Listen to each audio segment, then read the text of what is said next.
fruits ye shall know them. All right, welcome to By Their Fruits. My name is Jeremy Stone. I am your host of By Their Fruits. This is my co-host, John. How you doing, John?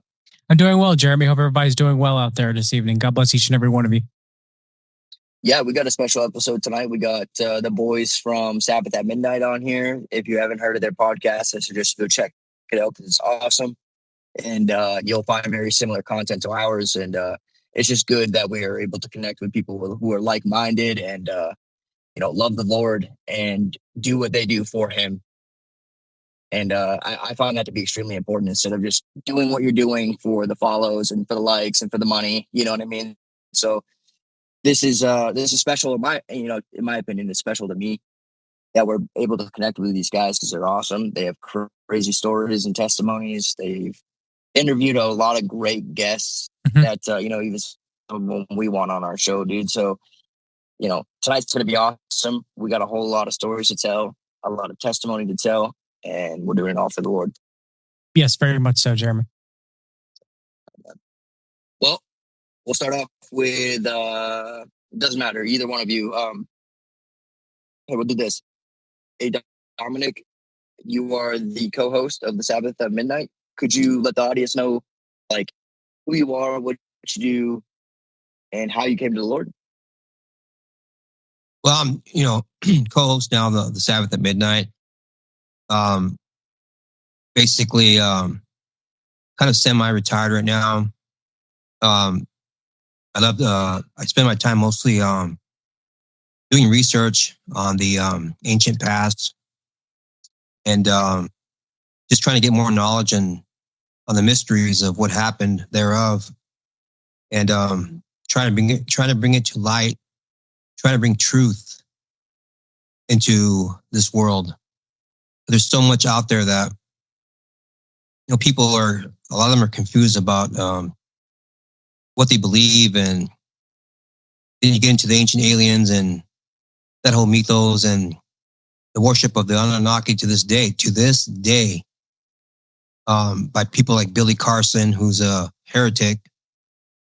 And, but yeah, mostly, I started down this path, living on a ranch. And what I experienced out there was crazy. I mean, there's things out there that happen that when I reflect back to it, it's something that I don't think many people could handle it. Things that happened out there, the noises, the creatures out there, the monsters, the devils, whatever were out there. And that brought me more into knowing Christ, because only through his name and by his name can you rebuke these things. And that's the truth. You're being demonically attacked. You call on the name of Christ. Even when it comes to these saucers in the sky, I've even used the name of Christ to rebuke them. They're not from his kingdom, I rebuke them. Because I don't want to go down the rabbit hole that angels are flying in saucers by Timothy Alberino, which is nonsense. I agree. There's just so much out there that... And it's very close to Gnosticism. I didn't want to interrupt you, Dominic, but no. It's a very strong Gnostic train of thought right now that, the flying saucers in and of themselves are angelic. You have the alien deception, right? Kind of like the ancient aliens, like you mentioned earlier, right? Then you have the false alien deception, which could be true, might not necessarily be false. It might just be the you have two different ways of looking at a biblical alien deception. One being kind of like the fallen angels, kind of like a demonic experience. But you also have another way of looking at it too as well, which would be that the governments of the world have a more advanced spacecraft, quote unquote. And it's kind of just for show to bring on kind of like a Project Bluebeam part of Armageddon, which might be a deception of itself. So there's so many different ways that Satan and the New Age have kind of pushed the knowledge of the false knowledge, should I say, of, you know, aliens, outer dimensional beings, out of planet beings. You know, we're going to find out what it is eventually. Mm-hmm. I would assume. I don't think that there are other planet beings myself personally, but there seems to be a lot of spiritual warfare going on right now to push people into multiple beliefs of what these things could be. Would you agree with that? Well, I agree with it. And when you get some people out there, lecturers who are getting popularity, and people have horse blinders on and they listen to everything they say as canon, they're going to start falling into that trap of deception where these entities and these saucers are angelic because they're tall white people. They look like almost human. Yep. With blonde hair, white hair, and blue eyes. They're angels. You don't know if they're angels. You shouldn't be calling them angels and saucers. It's just stuff like that really, you know, ticks me off. And this falls into the belief systems of the Roman Catholics of they would baptize these entities. I won't call them extraterrestrial because I don't believe they're from space. I don't either. Would you? No. Sorry to interrupt, but would you lean more towards interdimensional? I do. Okay, me too. I believe they're interdimensional because, I mean, I've seen things in the sky myself. Lionel's seen stuff in the sky. These things are there, and they're gone. They blink out. Where did they go? At speed, or they just go step into another dimension? You know, these are questions that we have. But when you look at deeper into this, you look at people, lecturers like the one I just mentioned as an example. There's a passage in the Bible, I forgot exactly where it is. But it's talking when Christ says he's going to bring his lost sheep back into the fold, back into the flock. And it's the same thing that the Tom Horn's book, Exo Vaticana, he talks about these Jesuit Roman Catholics that believe that passage is saying that the lost sheep are these entities. Yeah, that's true. They want to call them extraterrestrial. And what it really means is that he's calling all his lost people, the Gentiles, even the people of Jewish descent, because not all of them believe in Christ. He's talking about the lost tribes that are spread out throughout the world, bringing everybody back into the fold, back into this flock. So, I mean, you got so many people out there twisting the biblical narrative to feed their needs, and it's money, and it's fame, and it's popularity, it's likes, and it's follows, and all that stuff. And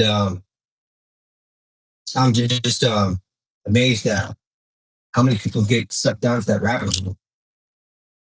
You know, there's so many other topics that we can talk about, but I'll let you get your line around. All right, brother. Well, thank you for that. And I just wanted to let you know I completely agree with you. And one of the things about the Roman Catholic Church and their role in the whole extraterrestrial narrative is that, you know, you already mentioned that one of them is that they came out with a statement that they would baptize these aliens, right? So they're pushing that whole they're from another planet motif. And then at the same time, they literally just came out with a document that was basically in a summary and synopsis that they were preparing the world for disclosure of these beings and trying to figure out a way for the world governments to be able to condition the masses to accept them when they show up, which is extremely dangerous. I mean, if you don't, if somebody doesn't think that's dangerous, I don't know what's wrong with you, but that's crazy, No, you're right. And we have also the various quote unquote apparitions of demonic entities, in my opinion, that the Catholic Church holds very dear and incorporates the quote unquote prophecies of, these Marian apparitions, as they call them, when it's said, I would say it's demonic entities, incorporates them into their belief system. And I mean, that's very close to believing in extraterrestrial aliens. It's a hot skip to jump to that, Yep. And that's one of those things that the Roman Catholic is very good at, and that they've always done. Even when, like, for example, let's skip the whole extraterrestrial thing, right? When they go into another country and they meet these pagan cultures, all they do is mix the pagan culture within their own belief system. Right? So they're doing the same thing with aliens. They're doing the same thing with these quote unquote extraterrestrials, these fallen angels. They're doing the same thing with them. All they're doing is taking them and incorporating them into their already set in stone doctrines. Yeah. So that's why you have the Queen of Heaven in their own belief, right? They mix that with paganism. The Queen of Heaven in the Bible is not a good person. It's a deity. It's basically Diana. And I mean, she goes by many names, but it's one of those things, like when they go into South America, right? They meet all these pagan, these pagan cultures, and whatever they believe, they just take it and incorporate their version of Christianity and sprinkle a little Jesus in there. And now it's just like this entire new thing. And that's what they're doing with the whole extraterrestrial narrative. They're trying to prepare the world to accept them and then incorporate them into their already preconceived doctrines and beliefs. Yeah, absolutely. I even when I was younger, even went out here to where I stay, not too far away. They had apparitions of Mary, and all kinds of wild things. That's so fake. They had like that apparition of Mary, like in some kind of a window glass or something like that. I think it was fake, but all the people just out there bringing. It's like sacrifices. Cooking cakes to the Queen of Heaven. It was crazy. Reflect back on it now. It's like it was so fake. I mean, how long ago was that? All the stuff that that happens out here is it's like one of those 3D things that you turn and it looks like those 3D images. You turn them and you see it, whatever. How do you explain it? You know what I'm talking about? Those. It's like made of rubber. You scratch it, it makes a noise. It was like an image like that. It was so fake. Wow. Yeah. It's like seeing Jesus on a piece of toast, bro. You know what I mean? It was like that ridiculous. And even as a kid, I knew it was fake, but my mind told me to believe it because everybody else did. Like, you know what I mean? Like, so Lionel, could you go into this story a little bit more? Just because I've never heard of it. I mean, I've heard of Fatima and I've studied all that stuff and those apparitions and messages from the little kids, but what happened in your part of the world? Say that last part again because you're kind of breaking up. Sorry. What happened in my part? Okay. Yeah, what happened in your part of the world? Oh, so I mean, I could so many stories. Let me see. I could start off with the UFO sightings that I saw. I'd say the first one that I saw was I was a child. I'd say I was like a little bit like in between teenage and older than 10. So I might be about 12 or 13 or something like that. Maybe 12. But anyways, we were all driving home and it was me, my dad, and my grandmother. It was all three of us who were leaving Walmart and we will always go late. So it had to been at least like 9:30, 10 o'clock driving home. And I don't know who spotted it first, but I think my grandma spotted it first. And it was like the color of a stoplight, not the stoplight, the go color. It looked just like that same exact color that you see at the lights, that same green. And first it just looked like a bean, the shape of a bean, I would say. and it was just floating there, and then it just started zigzagging in the sky, like as if someone was getting a lightsaber in the middle of the night and just shaking it around. Like that's how it looked like it was moving. It was just it was just making all these crazy patterns, and it was unbelievable. And at the end of it, it just kind of just disappeared, I guess, right? It didn't just disappear or shot away. I think it disappeared. I've seen so many UFOs, man. It's either they disappear or they shoot away. But I'm pretty sure that one, I think that one disappeared. Like the light just kind of got dim and it kind of goes away. But that was the first one that I saw, my first UFO.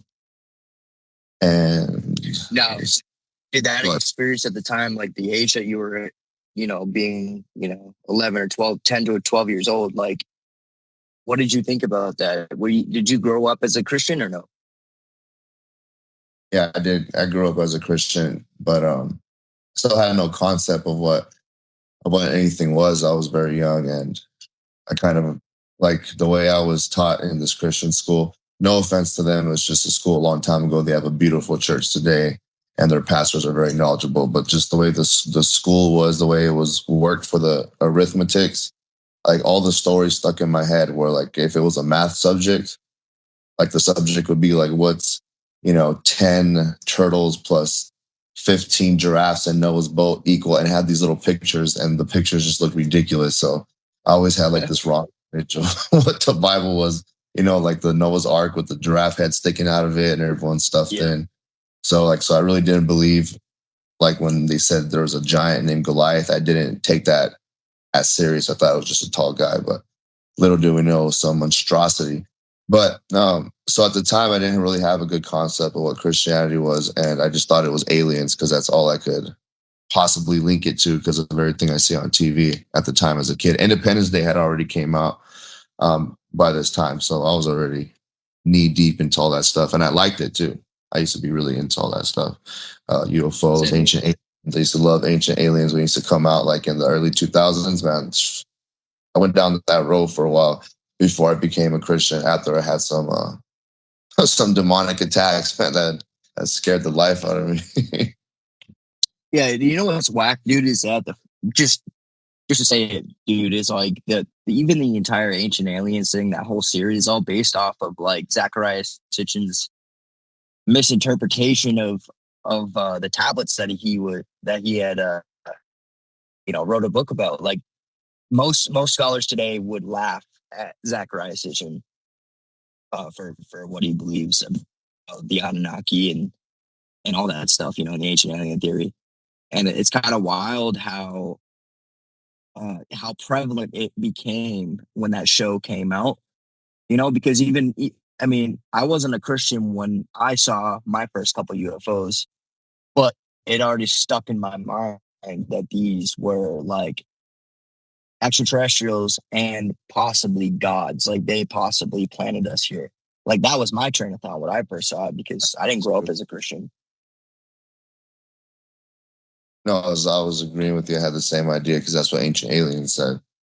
And then they started saying that what if Jesus was a hybrid seeded by the Anunnaki and all this nonsense. And because you at this point you believe in space, right? And I don't believe in space today. I think it's a bunch of nonsense. But when you do believe in space, all this stuff is 100% a possibility.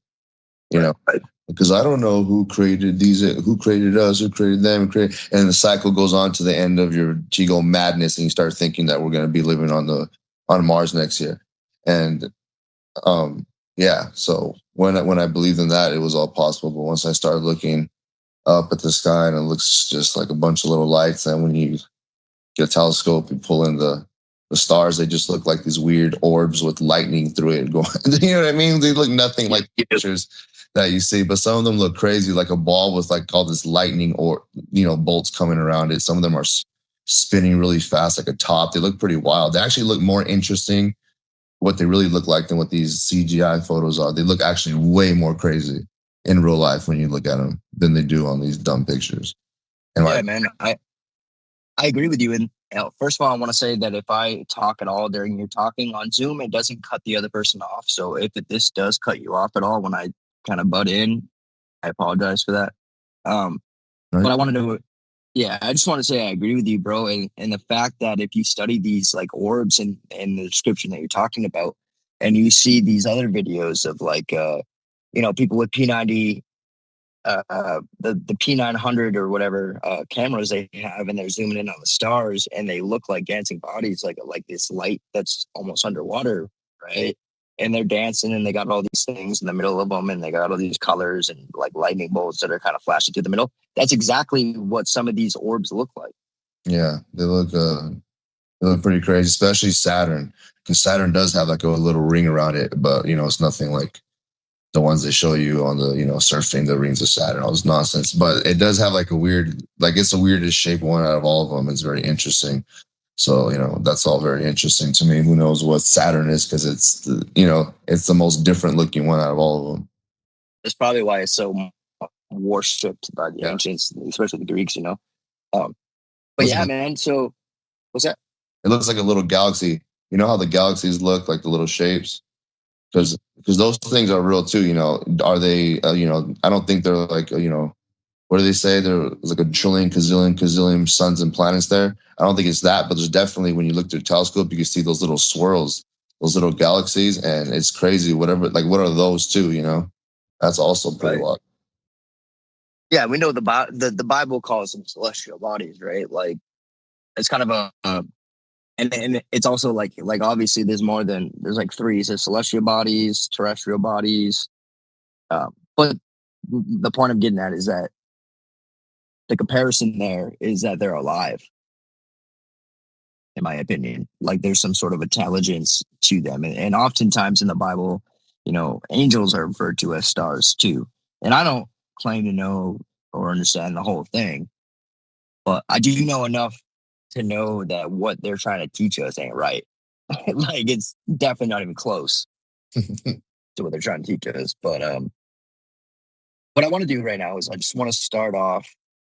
It doesn't matter who goes first, but I want to start off with your testimony and how you came to Christ. I know you said you grew up as a Christian, right? But oftentimes people who grow up in the church believe they're saved, because they grew up in the church. Is there a point in your life that you realize that maybe you weren't saved, and then you finally came to the knowledge of the truth? You know what I mean? Yes. This is my testimony. So it's the one story that I have. I said it before, you probably heard it, but it was the one. I had a lot of experiences from all this weird stuff going on, but the one that woke me up to reality was when I was, I think, 14 or 15. I had gone out to a party, a high school party, and I got invited by like the older people, and I never, so I was excited to go. I wasn't, it was my first party going to, like, house party, and then I had never drank before, and it was the first time I drank as well, and I got really extremely sick. Everybody, all the older people kept feeding me drinks and, trying to be cool and keep up with them, and just made me completely sick. So anyways, I get a ride home. Had so long ago, I forgot who I went with, but I remember getting a ride home, and at the time, nobody was at the house. Everybody was at the hospital where my grandfather was at. And I had the key to the mobile home, the ranch that we're living on. And it was the first time me ever being there by myself too, because usually there's always someone at the house. Our house had, 2, 3, 4. There's about 5 of us that lived there in a 2-bedroom. So there's always someone home, but there was times where like my grandfather and my grandma would help out, their other siblings, and they'll let them sleep. And, so it was like 5 of us there, but most of the time there's at least like 8 people there, if that makes any sense. All, just staying, getting, stuff like that. Not like in a bad way, but just, so there was always someone there. So this is my first time ever being by myself. So that's why it was scary, because it was pitch black where we live. There's no one in the mobile home. And the mobile home is creepy at night because you can hear every single noise that happens outside and inside and on the roof and everything. Because if there's a lot of noise, something's wrong, because either there's some weirdo on your property because the neighbors are so far away, there should be no reason why, right? So it's either some weird demonic activity that's happening, or there's even worse, a human that's weird and psychotic on your property. So anyways, it was my first night there, so I was thinking about all the weird noises I was hearing, and I felt sick. I remember throwing up because I was so had drinking so much alcohol, so I threw up. I remember that. And then I remember waking up the next morning, and I was sleeping on this little cot type of. I always forget the name. I always tell a story, and I always forget the futon. There you go. Those futon couches that fold into a bed and turn into a couch. And it was like a really cheap one. And I remember it was like just like the frame of it was like for a kid. You know, I was a kid. I was like 14, 15. It wasn't very big. I was a small, skinny guy. So it was like a teenage one. So you could just pick it up and like toss it. It weighed like 40 pounds. So it was one of those ones. And I was sleeping on it in the couch position. And my face was against against the backside of it. So I couldn't see what was behind me. And I just remember something picking it up and slamming it, like trying to wake me up. And I didn't want to open my eyes because as soon as I opened my eyes for a second, I just felt the hangover that was upon me, right? And for the first time, and it was in the daytime too. So that was very important. That's a very important thing about it because it happened in broad daylight. So I got picked up again. Higher, bam, drop it, like not like a slam, but like someone just picked it up and dropped the edge of it so that they're picking up one side of it and keep picking it up and dropping it. And then on the third time that it happened, I had just put two and two together that it was Christmas, I believe. I think it was Christmas Eve or Christmas morning. And so I was assuming it was family over trying to wake me up to open presents. So I started screaming and shouting my cousin's name. And no one responded. And then it got picked up again. And then it like flipped me off of it and I fell on my back. And then there was like all this vibrating, like the front door was right in front of me or in my vision, I guess. It was like in my vision. I was laying on my back and it was like to the right of my eye, to the right of my head. And I'm seeing the door shake and something stomping. I could feel all the pressure of the floor, shaking as someone's really heavy coming towards me. And then you can hear the growling. So I hear the growling and I felt something on top of me and it was very strong. And I could smell the breath of it, smell like rotten eggs. And it kept growling at me. I looked down at my wrist and something was holding me with big hands. I could see like some kind of like a blurry indentation. So anyways, all that's going on. I'm freaking out. It feels like it was like a year that it lasted, but it was probably about 30, 40 seconds. And it was the longest 30, 40 seconds of my life. So I thought I was going to die because I couldn't breathe. I had the most horrible thoughts in my head because whatever that the growl of the noise and how it smelled, I was starting to get like an image in my head of this big, like to me, I just had this vision of like this big reptile beast thing, like a dragon or something on top of me. That's what it felt like. That's what it sounded like. That's all I could. I didn't see anything though. I just saw like a blurry shape. It had like a shape to it, but it was blurry. But anyways, in my head, this is where I woke up and then I was calling all these, in my head. I'm like, man, what's going on? Please go away. Please leave me alone. All those different thoughts. And then when I called upon Jesus, the thing just went away. It made like an ugly growl, ugly noise, and it just left the front door. The front door was moving. And that was the day where I put two and two together that there's Jesus and his name is very powerful and it scared the living daylights out of that thing, whatever it was. So that's my testimony. That one, that was the moment that I got proven something, so to say. Yeah, I mean, that's sketchy, but it's also beautiful at the same time. And I mean, sometimes it takes that type of experience for people to realize there's more to life than just a 9 to 5 and sitting at your desk doing paperwork. You know what I mean? Like sometimes people need that type of experience. And I got plenty of my own, but right now I want to hop into to Dominic's. How about you, bro? Like, did you grow up as a Christian? And if so, did you have, a moment in time where you finally realized that Jesus Christ is the truth and it wasn't just all, it wasn't just all nonsense or whatever, like when most people grow up as Christians and in the church and they're indoctrinated, they feel like I only believe this because this is what I grew up with, or did you believe from a very young age and just kept it going? Well, I think from a young age, probably 4 or 5 years old, I saw my first UFO. I didn't know what it was, but it was a flying cube. And that was my first experience. I didn't have any idea what it was. And this was near San Diego. We used to live out there when I was a kid. And we moved down to the desert. My mom was involved with a lot of prayer meetings. And I went with her and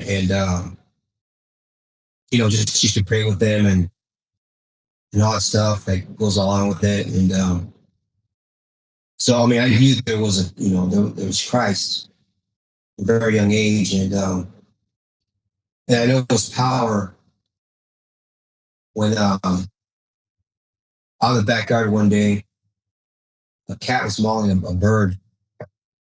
And my mom was out there and I chased the cat away and I took the bird and excuse me, it was dead. Had a big old hole in his chest. Mom says, well, why don't we pray for it? And when you have a mind of a child, there's no doubt in it. The world hasn't corrupted you yet, right?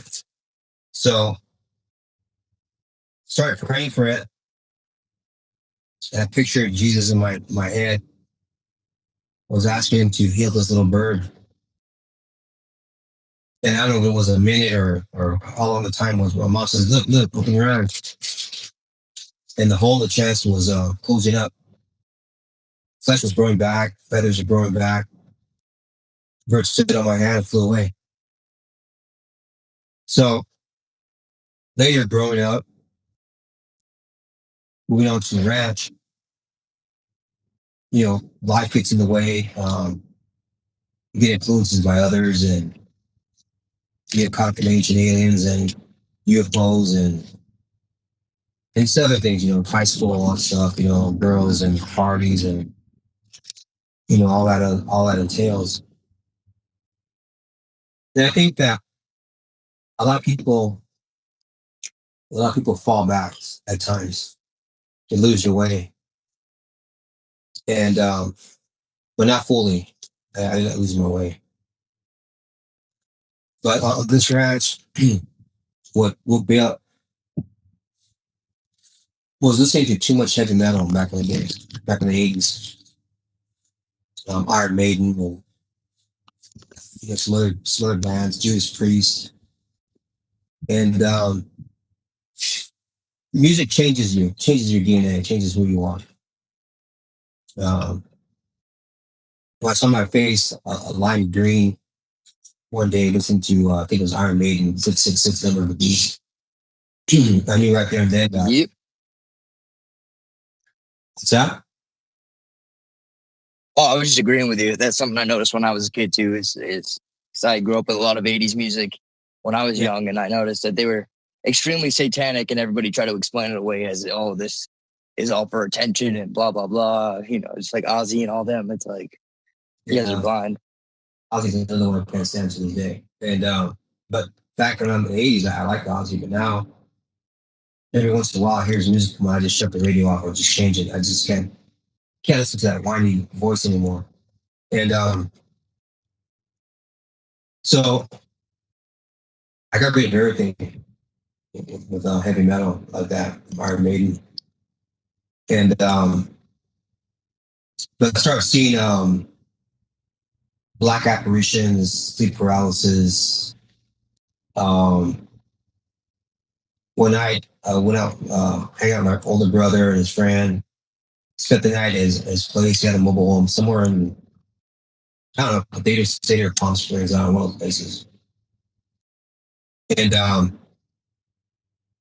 we were all faded that night. And I woke up in the middle of I don't know what it was, the morning hours. And there's a headless man standing in the hallway. And I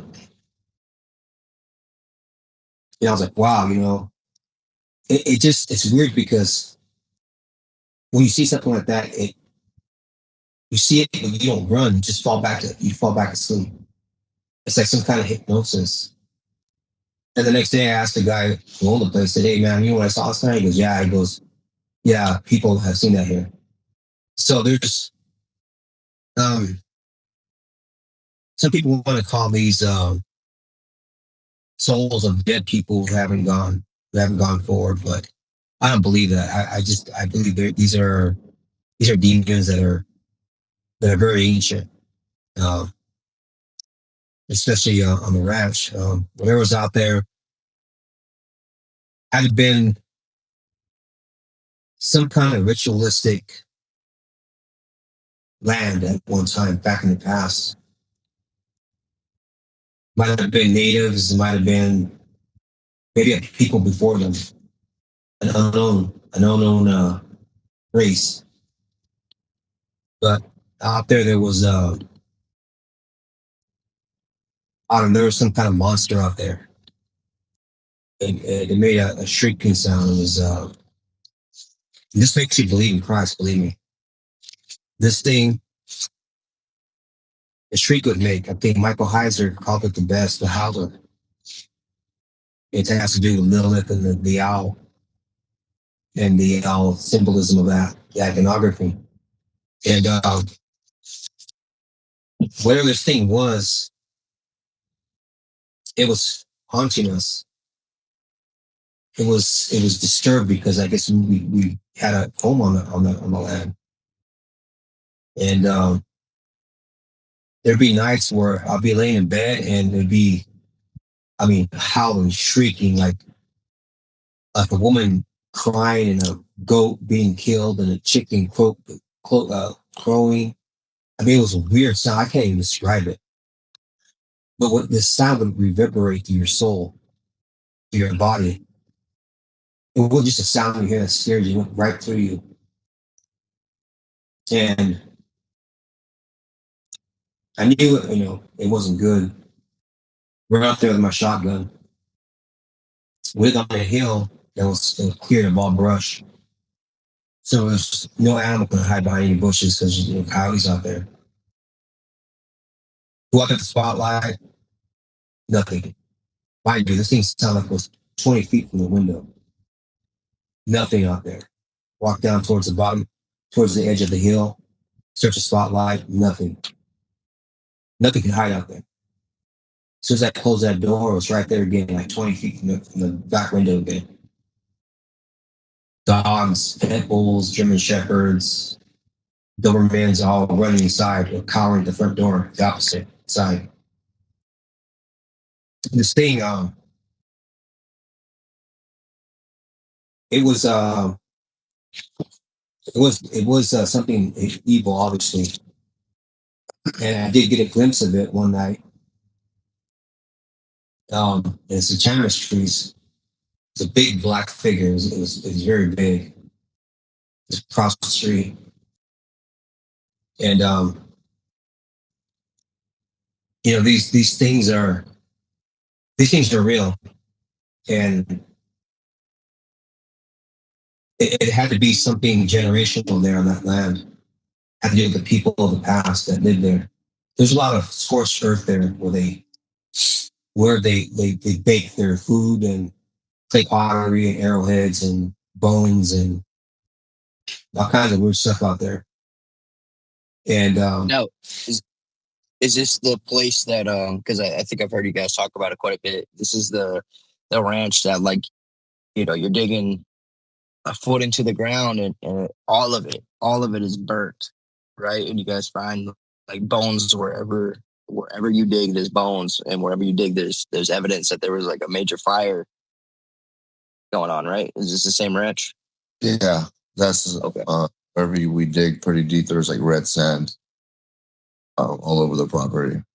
Right. Like sand is reddish. The deeper you went, the more red it got.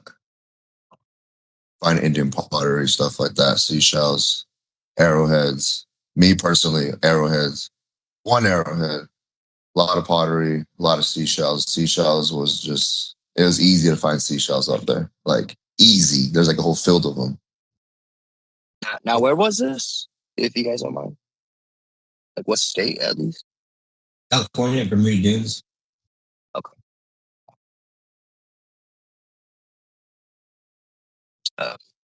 Anyways, go on. Sorry, I didn't mean to interrupt. I know that I've heard some of you guys' stories about that. I knew that it was very burnt, like wherever you guys went to go dig, like it was burnt. So that's very interesting. Yeah, something happened out there. Whatever that was, who knows? Probably, I don't know. Maybe sacrifices happen out there to call upon these entities. And what I did one night is my former her mother has passed away one night. You know, during the day, but that evening we're all sitting on the couch in the living room, and wait, hold on. Wait, give me a second. Yeah, you're good. Now, Lionel, is this the same place that you also grew up when you were young? Yes, it is. Same exact place. We all grew up together in that. I think I was there till I was like 19. Yeah, no, 18. Yeah, I was there till I was about 18. A lot of weird stuff out there, man. You name it, I mean, everything that he said pretty much is the same things that I've experienced. That weird noise. I heard that noise too plenty of times, and I don't miss it. Sound like you said, it sounds like a dying pig or something with a rooster mixed in it and a girl crying. It was awful. And yeah, there's a lot of stuff out there. UFOs, saw a big triangle UFO too, like a big boomerang, size of a football field, massive. Wow. And yeah, that was a crazy one. He saw it with me. Yeah, that was interesting. And getting back to my former, and then the day her mom passed away, she was watching TV and started hearing something walking on the patio in the front. It sounded really heavy. Boom, boom, boom, just walking. Went by the window, boom, boom. And the door started rattling. Boom, boom, boom, boom, boom, boom, boom. And a growling sound. And snorting. And you can tell by it's snorting that the nasal cavity was pretty large.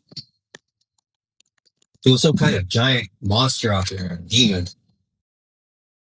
And we all froze for a second. And it was just something that would never leave me. I always remember that. So I got up, grabbed my gun, whatever that I was going to do. Went outside, there was nothing. And so said a prayer with about involving Christ and the salt of the earth. And I did a prayer around the home. And never came back. But whatever this thing was, it was large. It seems like they have some kind of cloaking ability. Because they're there, but maybe I walked out there and I didn't see it, but it was there. When you hear stories of these monsters that have this cloaking ability, if I know that then, I would look more carefully around my surroundings. But who knows? Maybe it slipped back into its other dimension. It was just really that was a frightening night. And things like this bring you closer to Christ, because once you get only in His name can you rebuke these things, and you know they'll leave. They'll leave you. You know, it's I don't know. So many things happen out there. Yeah, man. To me personally, it sounds like, because I listen to a whole lot of Dogman and Bigfoot stories, and both of them actually have quite a bit of testimony that they have that ability to quote, like to cloak, right? Like, so a lot of people compare it to the movie Predator, in a sense. And I'm assuming like when it's dark outside, I mean, if they're cloaking like that, you wouldn't see them anyway. But during the daytime, you might be able to see like a shimmer type of thing. But yeah, to me, it sounds like maybe you had some Dogman or Bigfoot activity out on your ranch. And that's not surprising because the way you're describing how the land is and what you guys have found out there, it sounds like to me an ancient Native American burial ground type of thing. And we know that if you study those types of things, a lot of the times it's not Bigfoot that's usually near that that realm of space. It's usually like a dogman, right? And the way that you're describing the noise, I mean, we know that Bigfoot does like the whoops and stuff like that, but and I don't know if anybody's heard the Sierra sounds and stuff, but the way that you're describing it sounds more like a dogman to me. And I'm not saying I know that for sure, but that's just what it sounds like. And it wouldn't be surprising to me if it was. Might have been, I never can't find any dog footprints like that. Did you have animals die or anything like that? Yeah. Had animals die. Had one die. That that was found void of fluids. And that has to do with the one line of the story about the reptilian entity seen out there. And me personally, that's one animal that my dog that was killed, and a lot of other dogs disappeared. German Shepherds, Dobermans, pit bulls, they just disappear. And yeah, but like, so can you and you might be doing this, but if not, can you go into that story a bit? Because again, like I've listened to you guys' podcast quite a bit, and the circumstances were insane in the condition that you found your dog in.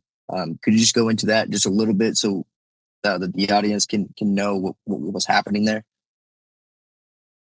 Well, the dog was pit bull, found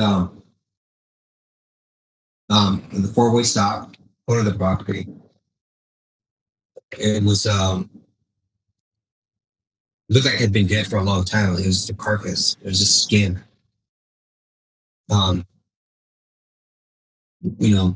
Void of blood or water or anything. The eyes were sunk in already. It must have been a horrific death because the way it looked it was just and when I reflect back on it, the body was still there. There's no coyotes took it away. It wasn't torn apart. There was no animals, messing with it. There was no other footprints or anything. And it was really sad. She was a good dog. So whatever this thing was, this lizard entity, I would say that it killed her. And now this is the dog that you guys found where like basically the head was like squished flat, right? Like completely flat, like paper, right? Is that correct or no? No. Oh, okay. No, just look at the carcass. It was just all bones. Bones with fur. Looked like an animal had been dead for weeks. And so that had to do with, in my opinion, had to do with the entity that was out there seen at the same corner. But after I heard that story from Lionel, his friend, I stepped with a loaded 12 gauge in my bed for the duration of staying there. Because whatever this thing was, if it was physical, then it could be shot. And I wanted to get back at it for my dog if I ever came upon it out there in the night. And it was, I mean, living out there was, it was nice living out there, actually. The landscape, the mountains, just when the sun sets, that's when you start thinking. Sunsets, you look across the desert, the full moon, the sand is shimmering white. And you just look out there and say, what is coming tonight? It's crazy, man. And so I just held my ground out there. And there was Lionel mentioned the green UFO. The next morning, my mom asked me, "Did you guys see anything last night?" So what do you mean? She said, "Well, I heard the ladder on the rooftop. I heard you guys walking up there." I said, "No, we were asleep." So I believe that whatever was piloting this green glowing crap, they came back and followed us and were on the rooftop. And it's just one thing after the other out there. It's just, when I reflect back on it, it's been so long now, but back then it was just surrounded by orchards, agriculture, open desert. Now it's just turning to houses and schools, and everything's been destroyed now, the nature of it. But whatever's out there is probably still out there. That land is vacant now. It's still vacant. Nothing's been built on it. There's been beams of light seen there on the property. I just had a dream about that place like 2 nights ago. Yeah, there's been beams of light seen there. I would take that as portals. And oh man, Lila got some other stories about orbs and lights and other things. But if you want to know more about the reptilian being, Lionel knows more details about it than I do. One of the things that I've been thinking of since you've been telling the story and the story of your dog, it seems very consistent, especially with the UFO stuff. Like, it seems very consistent with ranchers finding their cattle completely drained of fluid. And I don't know if you guys found any cuts in your dog or whatever, but within UFO stories and cattle mutilations, sometimes there's cuts, but sometimes there's not, and they're just completely drained of all their fluid, all their blood, and all that stuff. So do you think that maybe that experience that you had has something to do with the UFO that you guys had seen, or do you think it has more to do with, like, or maybe they're connected, I don't know, but maybe the creature that obviously was dwelling on your land? Do you think that the UFO phenomenon and the creature that you know was on your land and the situation with your dog, do you think it's all connected? I think so. I think it's all connected. Yeah. There's also out there, I don't know if you've seen a jackrabbit run. Or if you try to shoot a jackrabbit, the most possible. These are fast. Quick. Yep. And out there, I find a lot of half jackrabbits. No, they didn't look chewed up, just look like a nice, evenly sliced in half. No blood dripping, nothing, just half jackrabbits. I'd love to come out and visit that place someday, dude. I'll camp out there for a week. There's nothing out there anymore. It's just, you can, I don't know. Could be something out there. Yeah, maybe the howler will come back. Who knows? I go by there frequently, and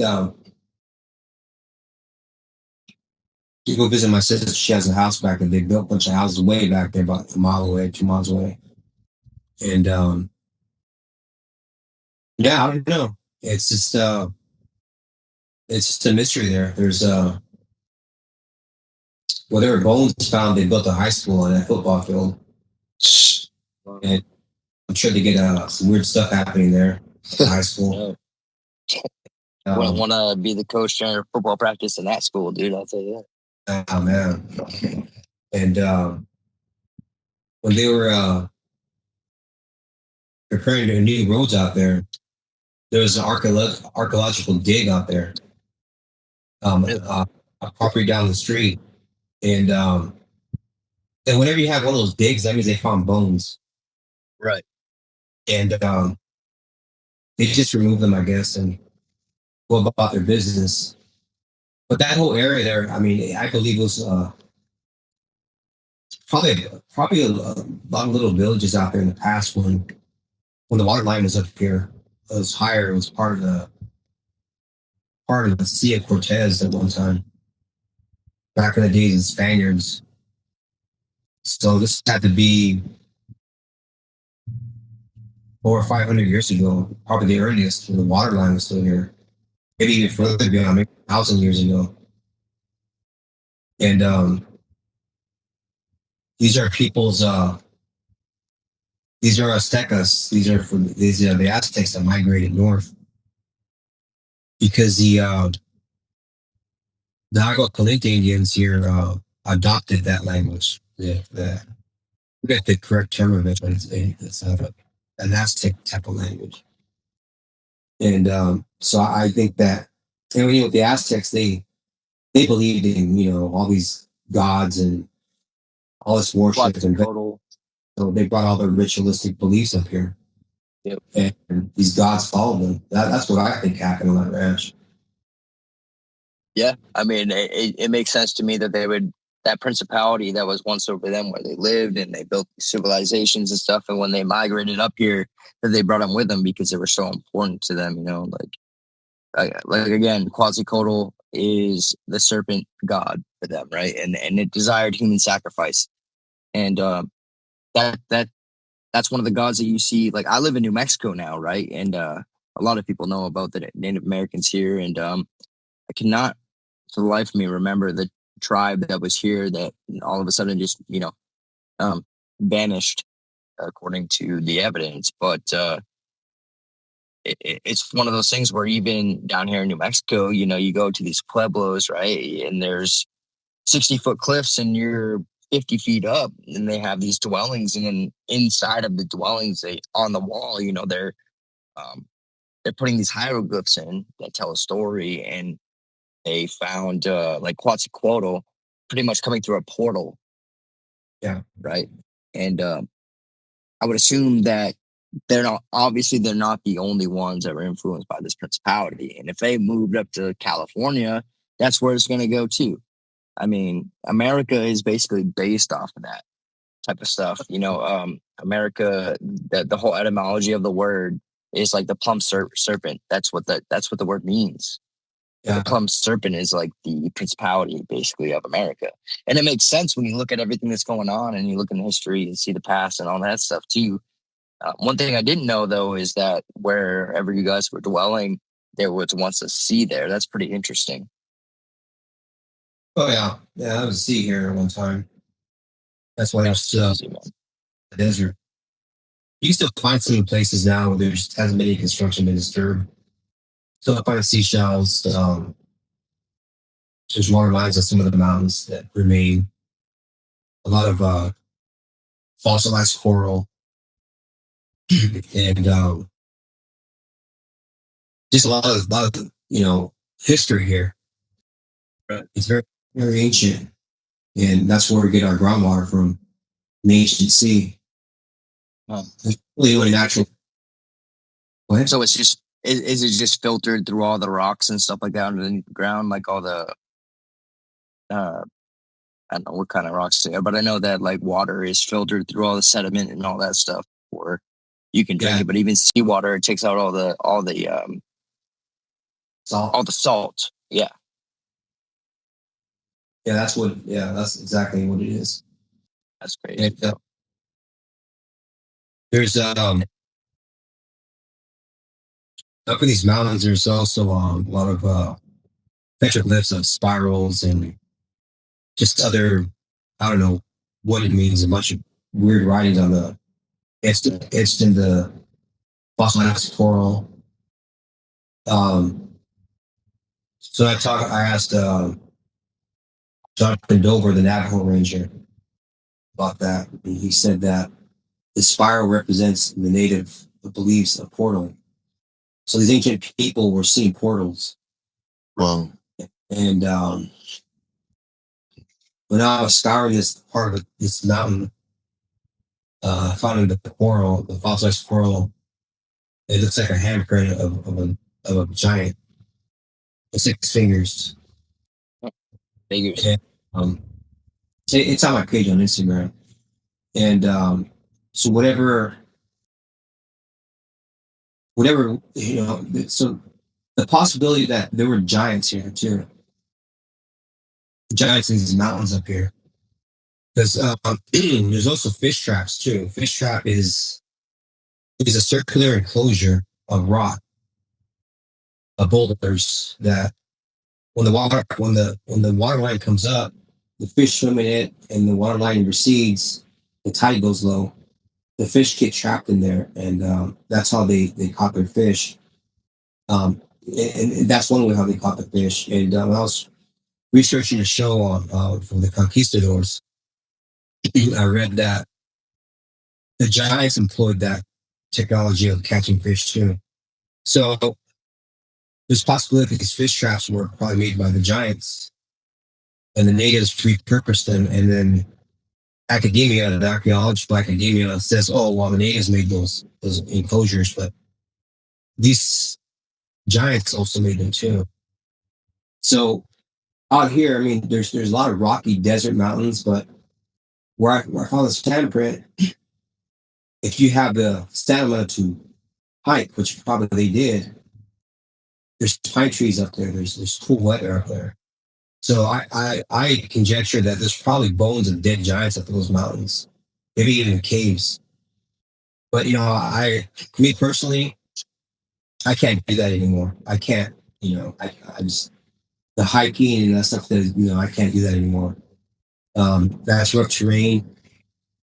You'll dislocate your knees and ankles if you're not careful. It's that rough, and it's basically untouched wilderness up there. That's the same place where my uncle told me a story of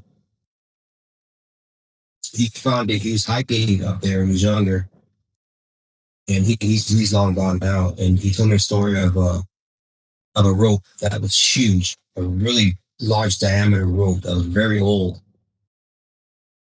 leading up to a cave. So being young and all that, he just like, well, hey, I'm gonna climb this. So he climbed up this rope, and sure enough, it led to a cave. And he walked in there, he's looking around, and he says the cave just dropped down. And that goes back to a story in Malta, where this tour led this lady into these ancient catacombs of Malta. And it's vast, very, very huge in there. And they got an underground city. Yeah, so they got this part where there's a window cut out in a rock, inside the cave. And the guy says, "Oh, we don't go in there. Don't go in there." So the girl's like, "Oh, all right, well, I ain't gonna go in there." So they went there with their candles and searching around and walking, and they had ropes tied up. They're like 3 or 4 women. They had ropes tied on them, so in case anyone falls, they won't fall too far. And she came to a ledge where it just dropped straight down. And she said with a candle, she saw large giants walking. She said it had to be about 20, 25 feet tall. We all stopped and looked up at her. And that reminded me of my uncle mentioning that this cave just dropped. I mean, if it was a 20-foot drop, it wouldn't be that big of a deal for a giant. Mm-hmm. And, I think these things, these entities, they live in the mountains. I think they live, there's water running under the, in these caves, and there's wild food, there's bear, there's deer, there's berries, wild berries up there, there's things they can eat. Yeah, that's just one of the stories that, I wanted to investigate, but as time went on, I just, he told me where it was. I just don't remember where. And I always wanted to, I just, he's gone. I can't ask him. There's something I wanted to do when I was younger, and I just you totally just get lost in life. You don't, it's not important until now you have more knowledge about the giants and these other mysteries. And you're like, wow, you know what? If I know what I'd known when I was younger, I probably would have, asked him again, hey, show me, actually, just show me where it is. But, that's all I'm gone now. Yeah, man. I mean, to be honest with you, the way that you sound young enough to do it. So I encourage you to do it. Just kidding. But like, dude, I don't know. When you start learning about the Genesis 6 paradigm and the Deuteronomy 32 paradigm and all that stuff, your whole perspective of reality pretty much changes. Now, I want to lead into, before I get into my own story and testimony, have you guys ever heard of the American Stonehenge? Yeah. Yes. Yeah, so that's in Salem, New Hampshire, and I was born and raised in New Hampshire. Okay, so Salem was pretty much like, I don't know, 30 minutes from me probably. And I didn't know this growing up, so I never went there to check it out. But if you follow the research, especially people like L.A. Marzulli and stuff like that, like he talks about how there's a tablet there, and we know that tablet is written in Phoenician, and it talks about how the tablet is dedicated to their god Baal. So we know the Phoenicians were here. Now, if you dip into the Phoenicians, you know that they were mixed. So there was giants in the Phoenician culture, and there were also regular people, but like there was a lot of giants mixed in with those tribes. And in my belief, I believe that they came here way before Christopher Columbus and all that stuff. And like, if you get into some of the Native American stories, they'll tell you straight up that like some of the structures that we see today that are contributed to the Native Americans, that they were there. The Native Americans will tell you that they were there before they even showed up. You know what I mean? So I totally believe that there were giants in North America before the prevalence, at least, of the architecture and a lot of things that the Native Americans talk about. Like and even in their own stories, they talk about giants quite a bit. You know, that goes all the way from the East Coast to the West Coast. You know what I mean? And so I know you guys are in or I don't know if you're still there, but California. Yeah. Okay. Yeah. So like California, all the way to where I'm from in New Hampshire, there were giants for sure. Like for sure. There's a plethora, thousands of stories from the 1800s, 1700s, of giants and written in their newspapers. Some of them may have been fake, but not all of them obviously were fake. Now, according to your story, it makes sense to me that the giants would be up in a high dwelling place with a cave for shelter, but plenty of food. And we know that on the East Coast, you got the cave, Mammoth Cave in Kentucky. And most people don't know this, but it goes all the way down to where I am in New Mexico, all the way up to Maine. That's how far they think that the tunnel system actually goes, the cave system actually goes. So who knows? Who knows what's actually still down there? And who knows, what's really, really going on? I mean, I just had a guy on tell his testimony about how he went into a cave dwelling that was attached to Mammoth Cave, and he saw an entity down there. So I published that one. And there's a millions of other stories of people talking about giants, or everybody knows about Lovelock Cave. Maybe everybody in our circles, they know about Lovelock Cave and the giant of Lovelock Cave, and all that stuff too. So it's almost like illogical to deny that there are giants that are here and were here. And we know from the biblical narrative, especially First Enoch, that when the giants die, their spirits are what we call demons, right? So it doesn't really matter where you're at, whether you're in the United States or Afghanistan. Giants were all over the world at one point, and their spirits end up almost as a type of principality in certain areas. Have you guys ever heard about that guy? I forgot his name off the top of my head, but he basically took in Anton LaVey's daughter. and they adopted her and they raised her. Have you guys ever heard that story? Mm-hmm. Yeah, so he was one time, he was driving somewhere, he was going through like a Native American land, their own territory, and a principality showed up to him and basically said, I have the right to kill you and blah blah blah. And I'll say that for another time, but my whole point of saying that is like there are spirits definitely in so many locations in the United States. I pretty much wherever anybody dwells, right? Like there are principalities and spirits there that have the ability to either manifest or like there are cryptids at the same time. Now, I mean, you can connect them all if you want to, but to me, things like Dogman, Bigfoot, and other cryptids are like subproducts of what the giants or the fallen angels did. You know what I mean? Like we talk about the Book of Jasher or Jubilees, and they talk about how they were manipulating everything from humans to animals.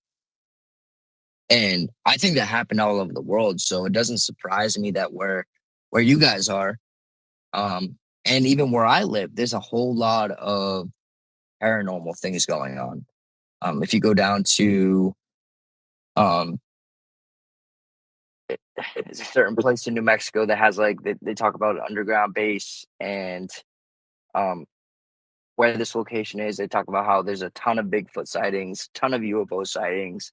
It's like everything that we talk about and look into in these certain areas, these congested areas, like everything that we talk about happens in those areas, if that makes sense. Like you got Bigfoot, Dogman, UFOs in certain areas. And usually when people talk about like their cryptid experiences, they talk about how seeing lights and UFOs at the same time. So to me, like it seems all connected. And California, where you guys live, it's like it's such a big state. It's so much history over there too. Like who knows what happened in the ancient past, and who knows? I'm sure there's like a ton of uncharted territory out there. There's no way that. I mean, you can think about Alaska, for example, which is 2.5 times the size of Texas, and they have Bigfoot sightings up there. They have cryptid sightings up there. They have UFO sightings up there, and 99% of Alaska in general is unmapped. So my whole point of saying that is that even all around the United States there are so many different things that we cannot explain, but a logical mind would conclude that there's obviously something going on. Obviously, where I'm from in New Hampshire, a lot of people know about the Betty and the Hills testimony, right? About how they were abducted when they were traveling down 95 and encountered a UFO, and it was like basically the first major story that broke of a UFO abduction. Now, when I was growing up, I saw a ton of UFOs. And for example, one night I was standing outside in Northwood, New Hampshire with my brother, where we had lived at that time, which is like a town over from where we used to live. We're looking up at the sky. We used to be sky gazers and just watch the sky all the time before we were Christians. And we saw this one bright light traveling across the sky. And I pointed it out to my brother, who happens to be my twin, right? So we're looking up at this ball of light. And I'm like, dude, what is that? And then all of a sudden it breaks off into 7 different lights and ends up in like a V formation. Um, like in the military where the planes fly in a V formation, or like birds, for example, when they fly in a V formation, right? That's exactly what it was. All these 7 different lights ended up coming out of this one light in the sky and ending up in this perfect position, traveling across the sky in the V. There were 7 different lights, and we were just freaking mind blown. The only thing that I can say about giants in New Hampshire is the fact that the Phoenician tablet is there. And the Stonehenge of America, that's there. We know there's sacrifice table and everything that they were doing in the Middle East at the time, or way before that time. You know what I mean? When they were sacrificing children, and we think about like Og's bed, right, and Goliath's bed, and how massive it was. Well, that same thing that was happening over there was happening over here in New Hampshire too. We have stories in like Michigan of the giants being there because of the copper. We have plenty of Phoenician evidence that they were there way before Christopher Columbus. We have ships that have been found that were not Viking ships; they were Phoenician ships. We have like a ton of different things that make our history of America like so much different than what you're taught in school. Before I get into my testimony, though, sorry for the rant, but before I get into my own testimony, I want to ask you guys if you guys have anything else to share, according to like paranormal experiences. And I don't mind who goes first, but I know you guys have a lot to share, so feel free to. Well, I think probably another impactful story was the ransom my aunt stayed on my uncle. A lot of paranormal activity out there. Just a kid. They're seeing the lady in white. They call it the La Leona. And That's big down here too, bro. yeah, the stories I actually hear as a kid, man, I was like, this thing, like, it's crazy. And giant owl and the witch, they called it. So the story is my uncle shot me when I was in trees. It was screeching, screaming, making all these weird noises, and shot the shotgun. And it says when he looked at it, the eyes were changing different colors, and it was screaming like a woman. In the hole in the chest, it was human hair. And he burned it, and it was just screaming like a woman. Someone being on fire. And I remember one day, there hearing more noises on the roof and around the house, and chains, and moaning and groaning, and all kinds of weird noises outside. So I remember going there as a kid and looking in the soft clay powder, and excuse me, there was these footprints.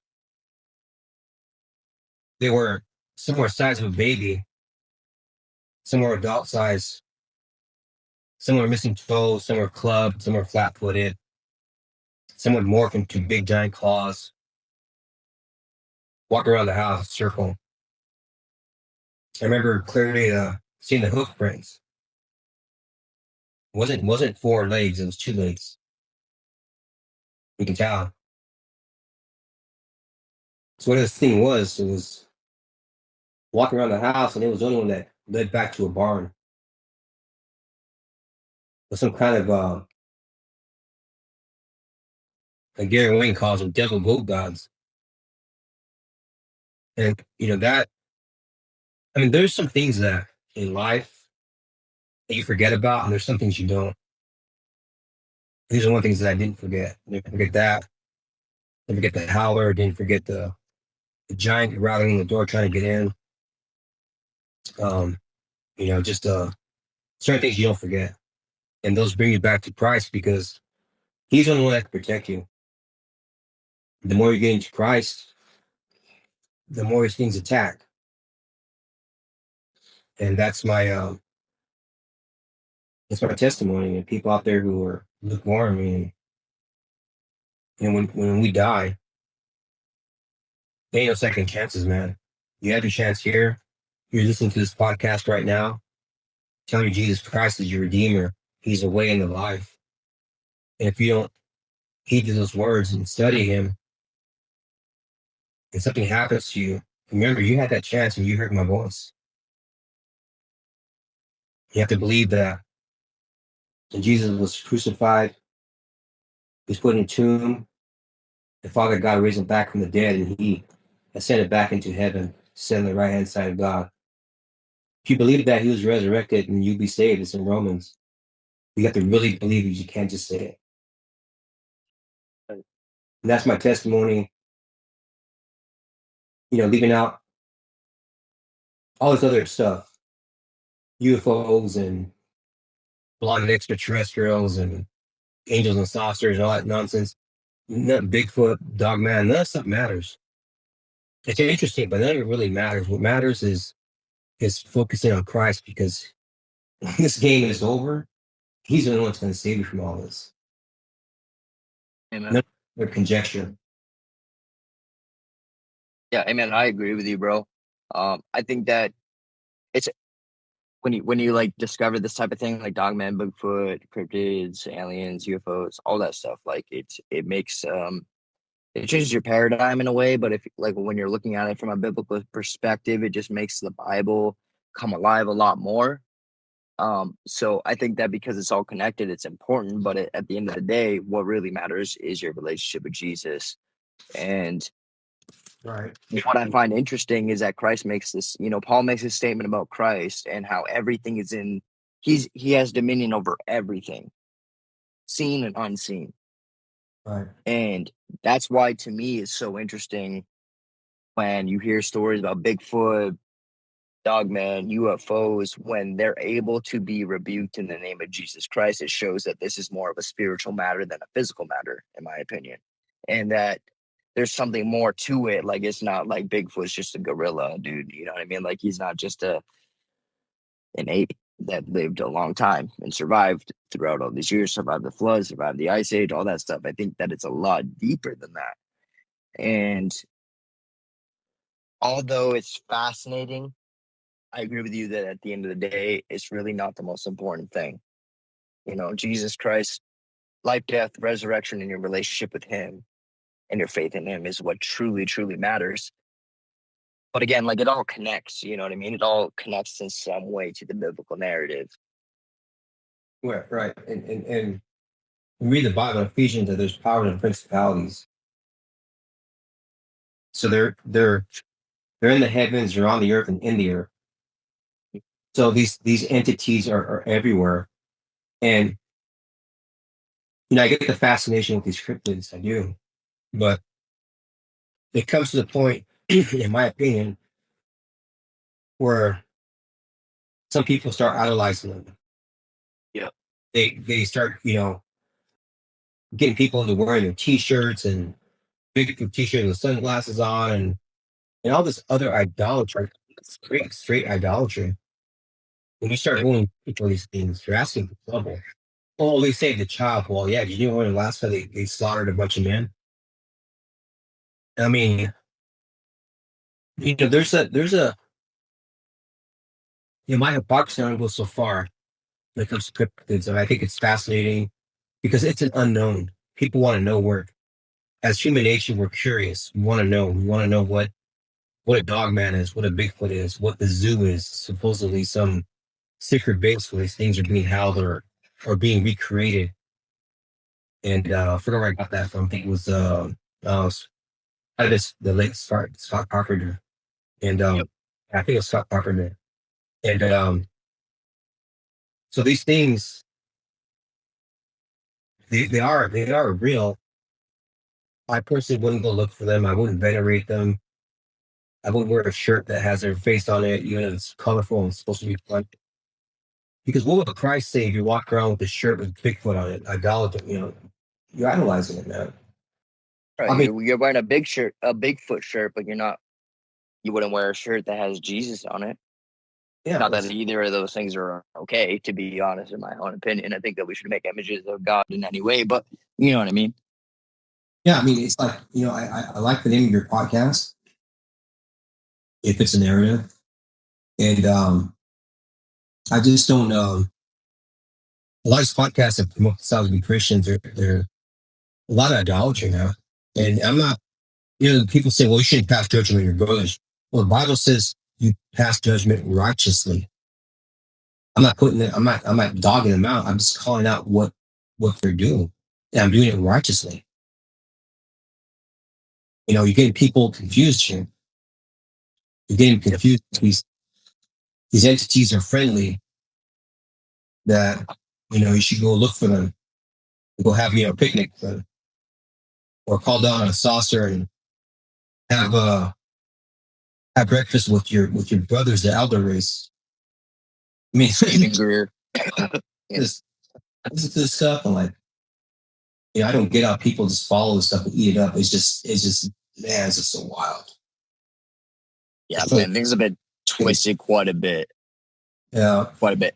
And I agree with you, dude. Like the Bible says, those who don't really read their Bible and know the context of certain verses, they'll say, "Thou shalt not, judge not, lest you be judged." Well, let me remind you that Christ Himself gave us the prescription on how to actually judge somebody righteously. You don't just judge them by the outside. You don't judge them by their appearance. You judge them by their heart, by their fruit. He's giving us the way to actually judge somebody. And if you're a Christian promoting that you should go out there and look for Bigfoot, Dogman, and glorify these things as if they're good, like that's not right in any sense. By their fruits, right? They're showing them. Right. It's not right by any sense. And that's one of the things, like personally, like I've had a lot of paranormal experiences, and a part of me would be like, oh, it'd be cool to go out camp and look for Bigfoot sometime. And then I get this other thought in my head that's like, well, why? Like, what is the point of that? What is the fruit of that? Like, what? So you can prove that this demonic thing exists? Like, to be honest with you, unless it's a natural animal or a natural human being, anything outside of that to me seems demonic. It seems like it's not sanctioned by God to have been created. Like the giants, for example. That was not a thing sanctioned by God to do. And we know by extra canonical books that like there are a lot of beings out there created through the mixture of genetics that were not sanctioned by God whatsoever. So they do not have the spirit of God. In Ecclesiastes, that like he talks about how the animals have the same spirit we do. So like a natural animal or a natural human being may have the same spirit. Doesn't mean they're born again, obviously, but like they're sanctioned by God to have reproduced, created, blah, blah, blah. But like when you get into the realm of cryptids, none of those things were God's idea. None of those things were sanctioned by God to have been created. They were created outside of His will. So I don't see how any of those things could be anything else other than demonic. Right. Well, yeah, when you hear, we had Jonathan Dover on some time ago, and he talked about on the reservation about a Bigfoot just coming out of the ground like a spirit, like a ghost, and just manifested and just walked away. And that's not, those things are also very spiritual. They're interdimensional spiritual entities. I don't think God created that thing to just turn to a smoke and just disappear and reappear. So that's. I'm in agreement with you.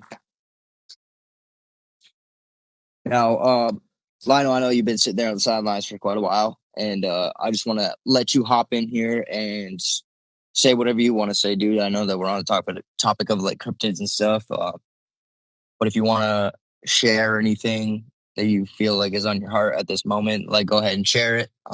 Whether it's cryptids or some other topic, go for it, bro. I'll just share one more story. I've been listening the whole time. I'm just kind of absorbing everything, but I'll share my first story. My first story was, I said I was about 6 years old or so. Maybe about 5 or 6. And I was sleeping in my bed, and we're living in an apartment at the time. This is when my mom and dad like moved out of the ranch to get married and like go off on their own for like a couple of years, and then they end up getting divorced anyways. But those couple of years that they try to, stray off the ranch and try to just have their own place with my mom and me. I had an experience at the apartments. This is why I don't believe it's.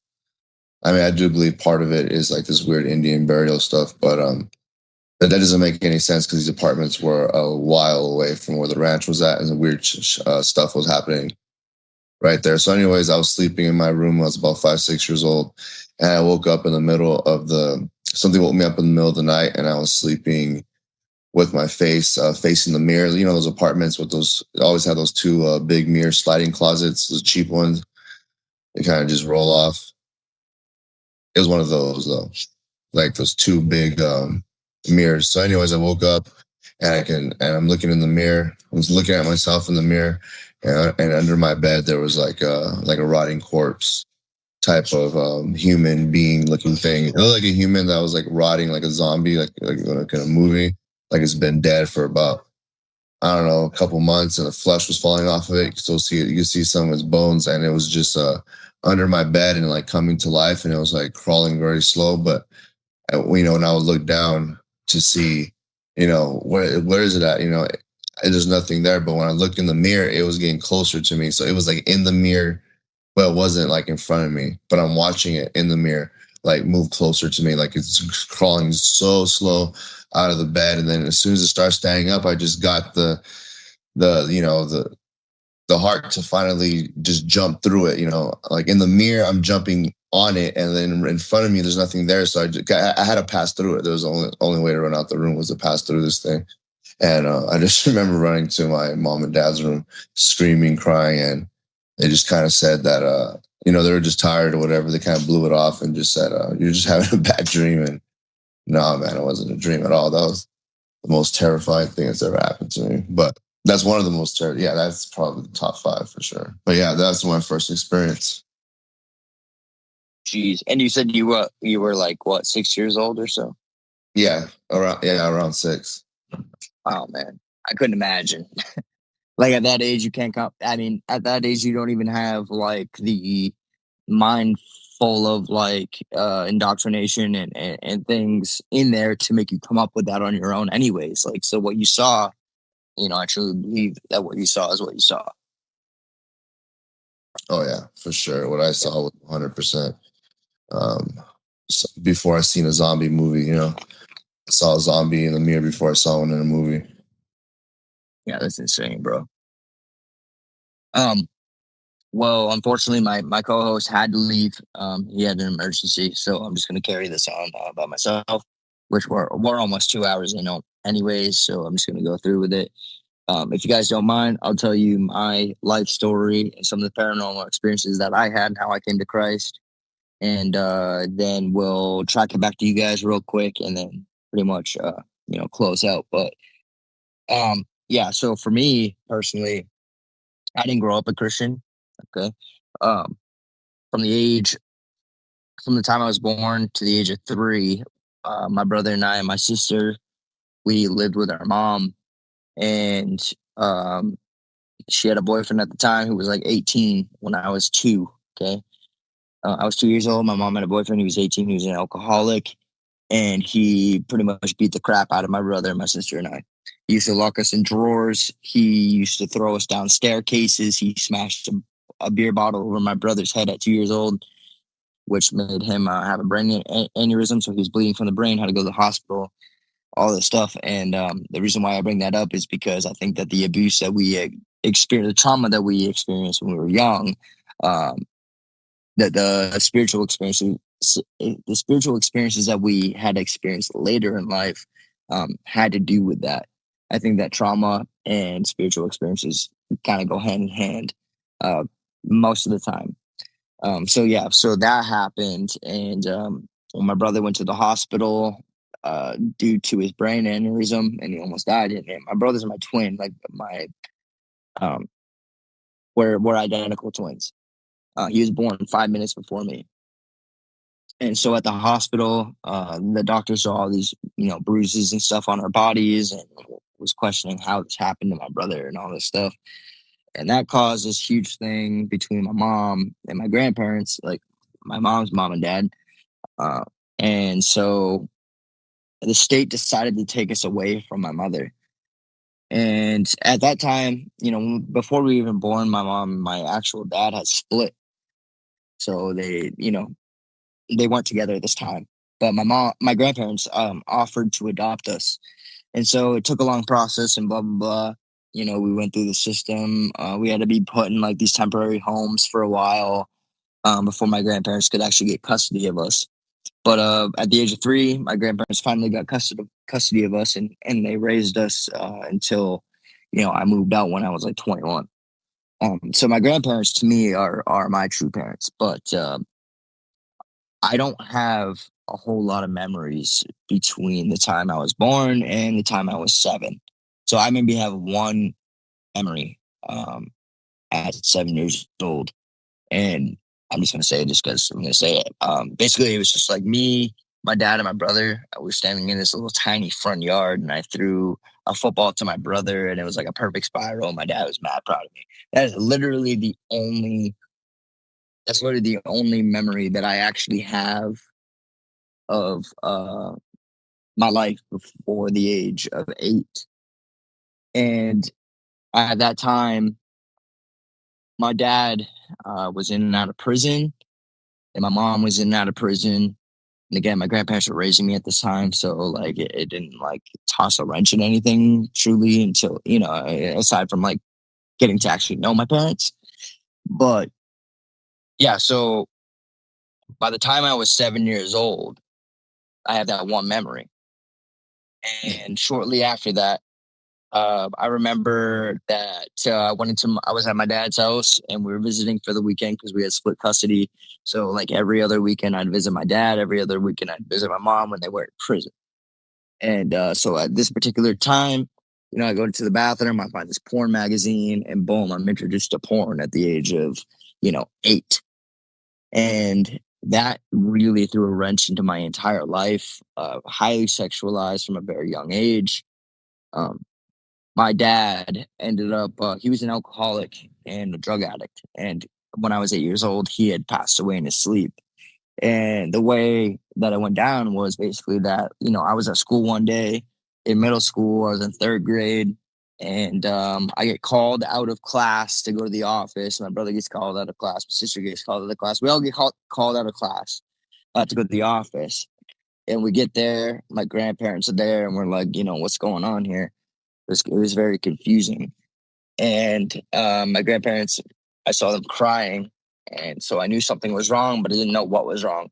And so when we got home, my grandparents sat us down on the couch and, as best they could, pretty much told us that our dad had died. And so my dad died when I was 8 years old, and that changed my entire life in every single way imaginable. So when I was 8 and onwards, I had looked at life a lot differently. We didn't grow up as Christians. We never went to church, nothing like that. So, but this whole event had got us on the path of seeking like kind of spiritual matters, right? Like because we knew our dad died, we had to believe that there was something more than life than like a 9-to-5 paperwork type of thing, that a lot of atheists and a lot of materialists believe in, like this is just life. So that had that threw a wrench in everything. And we had started seeking more. But at the same time, even though we didn't know God, we hated God because we believed that at that time, like God had taken our dad away. We were too young to understand the whole thing. And because we didn't know God, we couldn't comprehend what really was going down between that situation and God, And so yeah, we just started getting into all this stuff. Like by the age of 10, we were already into the New Age movement, the aliens, UFOs. By the age of like 12, we were already into like researching the New World Order and everything like that. And I'm 30. I'm going to be 31 in like 2 months. And so it's been a long time since we've been on this whole journey of seeking the truth.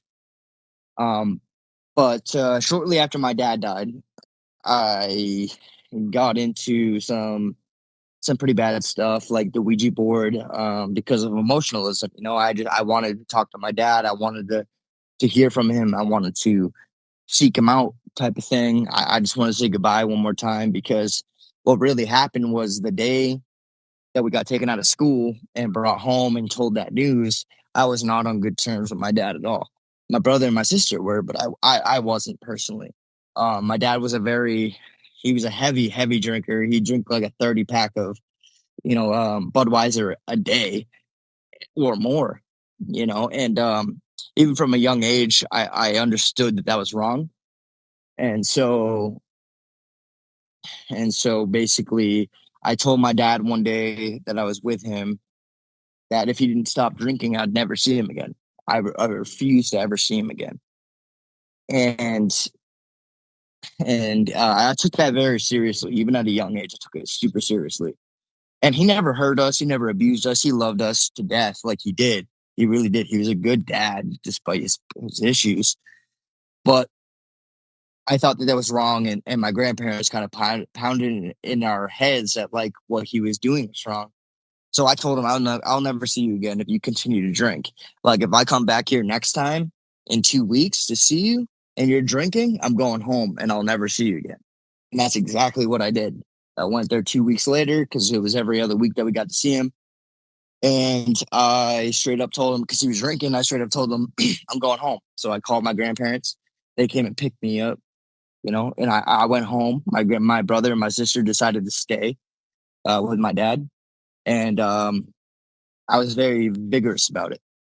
My dad did try to go to counseling, AA, all these, these programs to help him stop drinking, but he was so far into it that he just couldn't stop. He didn't have God like we do. Um, so yeah, so that happened, and one day it was like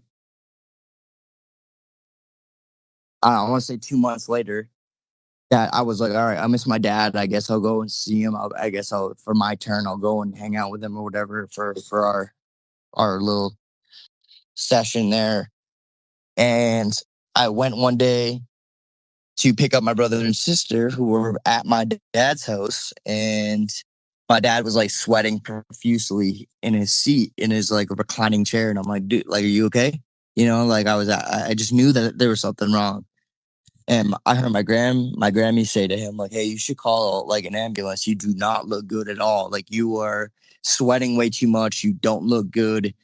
Like something's wrong here. And he said, no, I'm fine. I'll be fine. You know how men are, they're just so super prideful about that kind of thing. And so when I went to go pick up my brother and sister that day, and my grandparents had said that, and I saw my dad for the first time in like 2 months, I gave him a hug, told him I loved him. And I was planning on going to see him our next turn. But unfortunately, that was on a Sunday night. We all go home. I wasn't thinking about nothing. We go to school the next day, and that's when we get pulled out of school. So I was on bad terms with my dad when he passed away, because that was the very next day after picking up my brother and sister. He had passed away that night in his sleep. And so, yeah, we get taken out of school, get told the whole thing, and our whole life shifted from there. And my brother and I, specifically, not really my sister, but even though she experienced a whole lot of stuff in the house that we were growing up with, and she didn't take the same path that my brother and I did. So we got into like the paranormal, UFOs, ghosts, all that stuff. We believed at that time that like you could contact like your dead loved ones. And so one day my cousin and my dad's brother were cleaning out my dad's apartment with all of this stuff, because he had passed away, obviously. So they were cleaning out his apartment, and they were playing with a Ouija board. They thought it was a good idea to try to contact him that day. And my uncle straight up told him, look, I don't want you guys playing with this, because I don't know why my dad even had it, but he had a Ouija board. My uncle told them, don't play with this, don't mess with this, it's dangerous, like just don't do it. And my uncle wasn't a Christian, and he's still not a Christian this day, but he believed in like that paranormal side of things, yeah, so my cousin's playing with it, and my other cousin who was helping clean out the apartment was playing with it, and they asked the Ouija board, am I talking to Kevin, which is my dad's name? And it said yes. And then it replied to them again before they asked another question, and it said, tell Timmy not to cry. And Timmy, my uncle, my dad's brother, his name is Tim, right? So they were like confused, and they ended up calling my uncle, and my uncle's bawling his eyes out on the phone. And he's like, what are you guys doing? Why are you calling me right now? And they explained to him that the Ouija board told, masquerading as my dad, told them to tell my uncle Timmy not to cry. And they had conveyed that message. And my uncle flipped out. Fast forward like a couple years, and I'm upstairs in my grandparents' house where my room was. I was upstairs in my grandparents' house. And we had a long hallway upstairs, and my room was at the very end. And we had like this little cabinet that we used to keep like board games in, right? And I was bored, so I just decided to go up in there and find a board game, see if my brother wanted to play with me. And boom, we found a Ouija board. Now, that Ouija board was never there before. We never took that Ouija board home from my dad's house or anything. So we have no idea in the first place how that Ouija board even got there. Okay, so we took it out, started playing with it, tried to contact my dad. It said some things that I can't really remember, but like the whole time it was more of like, I'm sure you've heard this, like people just accusing you of moving the piece and it's not really a spirit type thing. And so we couldn't figure out like whether it was somebody moving the piece or if it was a real spirit. So we just like packed it up, threw it away, like literally threw it away. And then a couple days later, I go back into that cabinet to find another board game to play, like Sorry or something, and that Ouija board was there again. And we were like, "What the heck, dude? This is weird." You know, and for context, this whole time we were already watching like Ghost Hunters and like all this stuff that's filling our minds with this idea that you're contacting your dead loved ones. Now, when I was about, I want to say, from the age of 8, like shortly after my dad died, to the age I was 19, we suffered, my brother and I specifically, suffered with sleep paralysis. And we had a ton, and I mean thousands of experiences with sleep paralysis. And for the longest time, we didn't know what it was, obviously. You know, we're too young to understand what it actually was. But for example, I'll tell you a story about how this one night, and this isn't about sleep paralysis, I'll get into a sleep paralysis story after this, but my brother and I always shared a room until about like 16 years old, and he slept on one side of the room, I slept on the other, so we were like vertical to each other, you know. And I talked to my brother, and I was like, "Dude, we should try to contact Dad." And he was like, "All right." So we're both laying in our own beds, and I'm sitting there, and I'm like speaking out loud, and I said, "Dad, like if you really are there, if you can really hear us, please just say one of our names, please. Like, please, we miss you, we love you. This is killing us. We just want to hear from you." And we didn't hear nothing for about 10 minutes, and we're about to fall asleep. Both of us were on the brink of falling asleep. And from the dead center of our room, all you hear is this really, really loud whisper that said, "Josh," which is my brother's name. My brother's name is Josh. And it just whispered, "Josh," just like that, dude, like loud, like it was played on a speaker, right? And so we both sit up in our beds, and we just start screaming. And we're like, "What the," like freaking out that we just heard that. And so we go and tell our grandparents what just happened. Of course, they played off as we were just dreaming or blah, blah, blah, right? And so they didn't believe us. And that really, really changed our life, hearing that, because it wasn't like this comforting situation. It wasn't like something you'd expect if you're hearing from your dad. You know what I mean? It was sketchy. It was scary. And this like overwhelming sense of fear came over us. And yeah, like that's something I'll never ever forget my whole life. That event that happened. But even during that time, me and my brother and I were suffering with sleep paralysis, and we didn't know what the heck it was. And so I used to. Eventually, we got rid of the separate beds, got a bunk bed, right? And we would take turns sleeping on the top and the bottom. And I would literally. Me and my brother would stay up for days, dude. We were so afraid to try to go to sleep because we were dealing with this sleep paralysis thing for like 5 out of 7 days of the week. Like it was that bad. It was literally 5 out of 7 days. And I told him, I said, I was sleeping on the top bunk one night, and I'm like, "Dude, I'm going to get off of here and sleep on the floor. And I just want you to like observe me. Okay. If you see me like trying to yell for help, you see me gasping for air, you see me trying to, I'm struggling in some form or another, like, please wake me up, dude. Shake me, do whatever you got to do, because I'm dealing with this thing where I know consciously that I'm awake, but I can't move. And every time I try to yell for help and get your attention, all that comes out is like a gasp of air, even though I'm yelling inside." And so he said, "Okay," like he'd watch me. And eventually he fell asleep. And of course, I had sleep paralysis when he fell asleep, and vice versa. I did the same thing for him. And one night I'm sleeping on the top bunk, and bro, this is the wildest thing that's ever, one of the wildest things that's ever happened to me. You know, I'm sleeping on the top bunk.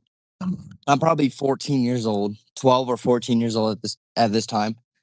And I started to fall asleep, and I get this feeling that comes over me. And it's that typical feeling that you feel when sleep paralysis comes over you. You know, you're not even asleep yet, but you feel this like heaviness creep over you. You know, this like external evil or darkness that just like lays on your chest, you know, pins you down and puts you in this paralysis state. And I recognized that from a young age. And so I knew that I was about to have sleep paralysis. And I eventually passed out, went into a sleep paralysis episode. And next thing I know, I'm trying to fight it. Well, I'm laying there fighting this thing, this feeling that I have, this entity that's on me, which I couldn't see, but I knew there was something there. And I get lifted up off my bed, and I'm on the top bunk. Okay. And I get thrown over somebody's shoulder. And I'm thinking in my head that it's my grandparents. Like maybe they're bringing me down to the bathroom or something, you know? Like that's the only way that I could rationalize it. So I'm sitting there and I'm fighting and I'm fighting. And I'm trying to look and I'm trying to see what's going on. And my eyes are flickering. So I can only see just like a couple seconds each time I try to fight to open my eyes. I can only see a glimpse. Right. So I knew that I was over somebody's shoulder, but I couldn't see anybody there. So all of a sudden, my door opens. I'm over somebody's shoulder. I'm trying to rationalize that it's my grandpa, bringing me down to the bathroom. And we start going down the hallway before we get to the top staircase to go downstairs through the living room, through the kitchen, and into the bathroom. Well, we're at the top of the staircase, and I'm able to open my eyes enough to like see for more than just one split second. And there's nothing there. There's literally nothing, but I know I'm over somebody's shoulder, so I couldn't see no legs. I couldn't see nothing. And so I started freaking out. And I'm like, this isn't my grandpa. Like, what is happening here, you know? And I'm fighting it. We get to the bottom of the staircase, and I just gave up, dude. Literally just gave up. So I closed my eyes and said, whatever happens, happens. And I pass out. And next thing I know, I wake up in the morning on the floor in my own bedroom, which happened actually quite often. We used to wake up on whoever was sleeping on the top bunk would wake up on the floor all the time, dude. And my grandparents tried to tell me that, you know, you guys, you must have just fallen off the bed. I'm like, if I'm falling off a 6-foot bed, like I'd have a bruise on my head, I'd be bleeding, you know what I mean? Like, that doesn't make any sense. Like, it was like somebody was taking us every night and then laying us back down on the floor for us to wake up instead of back on top of our bed. And it was wild. So that experience happened. So as I grew up older, you know, and I'm like researching all this stuff at this point in my life, like right now in this moment, I think that maybe because a lot of times that you have sleep paralysis, they're congruent with you know, abduction experiences at the same time. You know, a lot of people who have like abduction experiences, they talk about how they have sleep paralysis. You know, it's like the same symptoms basically. And yeah, so I don't know if I was abducted or not, but that's what it seemed like. And at this point in my life, that's kind of the conclusion that like I got, is that maybe we're abducted in some way, because we were also during the same period for, you know, this 10-year period seeing UFOs all the time, dude. Literally all the time we were seeing UFOs in the sky. Again, if you don't look up, you'll probably never notice. You'll probably never even think about it. But if you're somebody who gazes at the stars in the sky all the time and you see strange things in the sky, like you have a different perspective. You know what I mean? And so, like part of my conclusion is that maybe we were being abducted. At the same time, I knew that it didn't seem like an extraterrestrial. It seemed like an entity, some other type of entity. And I'll give you another story. Like when I, again, because we suffered with sleep paralysis so much in our life, we had a very, very hard time going to bed, dude. We stay up for like 3-4 days in a row, literally. We wouldn't go to bed. We played video games all night long, so we wouldn't have to suffer with sleep paralysis and like deal with all that stuff. So we would just stay up. And one night I'm laying in bed, I can't sleep, and I get up, and I'm like, because I got to go to the bathroom. So I go out of my room and I go into the hallway, and again, the bathroom's downstairs, our bedroom's upstairs. You got to pass through the living room, the kitchen, and then go to the bathroom before you reach the back door. That leads to our back deck.